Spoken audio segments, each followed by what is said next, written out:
بسم اللہ الرحمن الرحیم۔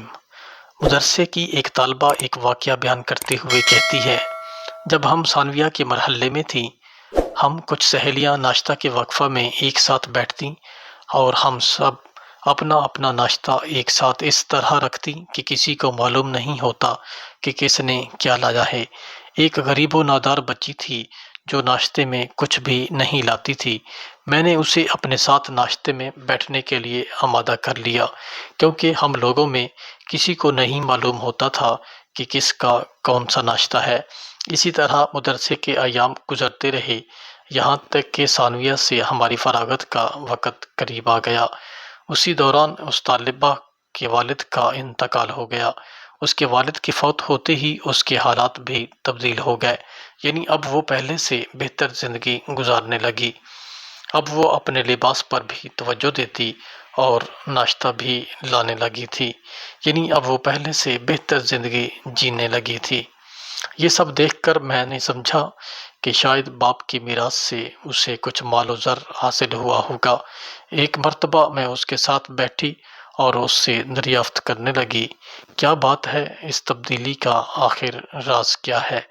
اتنا سنتے ہی وہ میرا ہاتھ پکڑ کر رونے لگی اور کہنے لگی، اللہ کی قسم، ہم لوگ رات کو بھوکے سوتے تھے اور مجھے شدت کی بھوک لگی رہتی تھی، اس لیے میں صبح سویرے مدرسے جانے کا انتظار کرتی تھی تاکہ آپ لوگوں کے ساتھ کچھ کھا کر بھوک مٹا سکوں، اور میری ماں رات کی روٹی چھپا کر رکھ دیتی تھی تاکہ اس سے صبح میرے چھوٹے بھائیوں کا ناشتہ ہو سکے۔ اس لیے میں صبح سویرے جان بوجھ کر مدرسے نکل جاتی تھی تاکہ میرے بھائی میرے حصے کا بھی ناشتہ کر لیں۔ پھر ہمارے والد بیمار ہو گئے۔ پیسہ نہ ہونے کی وجہ سے ہم والد صاحب کا علاج بھی نہ کروا سکے۔ بیماری کی حالت میں والد صاحب فوت ہو گئے، اور اب جب کہ میرے والد فوت ہو چکے ہیں، اب گرد و پیش کے ہمارے عزیز و اقارب، جاننے والے اور دوست و احباب سب ہمارا بڑا خیال رکھنے لگے ہیں، کیونکہ اب ہم یتیم ہو چکے ہیں۔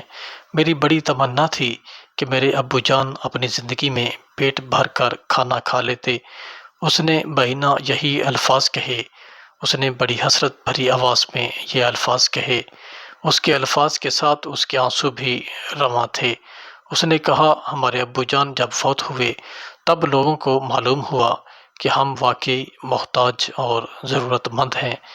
وہ یہ سب باتیں کہتے ہوئے بلک بلک کر رو رہی تھی، اور میں اس کے ان آنسوؤں کی گرمی آج بھی محسوس کر رہی ہوں۔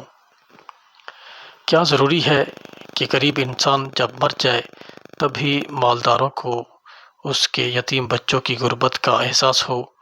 لوگوں کو کیا ہو گیا ہے آج؟ کہاں ہیں ان کے صدقے، کہاں ہے ان کی زکوٰۃ، اور کہاں ہے صلہ رحمی؟ کہاں ہے پریشان حال کی امداد، اور کہاں گئی شفقت و ہمدردی؟ پیارے رسول صلی اللہ علیہ وسلم فرماتے ہیں، ہر روز صبح کو دو فرشتے نازل ہوتے ہیں، ان میں سے ایک کہتا ہے، اے اللہ، خرچ کرنے والے کو نعم البدل عطا فرما، اور دوسرا کہتا ہے، اے اللہ، نہ خرچ کرنے والے کے مال کو تباہ و برباد کر دے۔ ایسے گھرانوں کی دیکھ بھال کریں جو اپنی خودداری کے سبب کسی کے سامنے ہاتھ نہیں پھیلاتے۔ اپنے عزیز و اقارب، اپنے پڑوسیوں اور دوست احباب کی خبر گیری کریں۔ ان میں ایسے لوگ بھی ہو سکتے ہیں جنہیں نہ جاننے والے مالدار و خوشحال سمجھتے ہیں، جبکہ وہ اپنی عزت نفس کی خاطر کسی کے سامنے ہاتھ نہیں پھیلاتے۔ اللہ کی قسم، ان میں سے کچھ کی زندگی ایسے کرب و آلام سے گزر رہی ہوتی ہے کہ جس کی آہ و کراہ کو اللہ کے سوا کوئی نہیں سنتا۔ ایسے لوگوں پر خرچ کرو، اللہ تمہارے اوپر بھی خرچ کرے گا۔ صدقہ دو، اپنے مال کی زکوٰۃ ادا کرو، اور کبھی فقر و فاقہ سے نہ ڈرو۔ صدقہ کے ذریعے اپنا ہاتھ ڈھیلا رکھو، اللہ تعالیٰ تمہارے اوپر سے مصائب و آفات کو دور کرے گا۔ اللہ پاک ہمیں سمجھنے اور عمل کرنے کی توفیق عطا فرمائے، آمین یا رب العالمین۔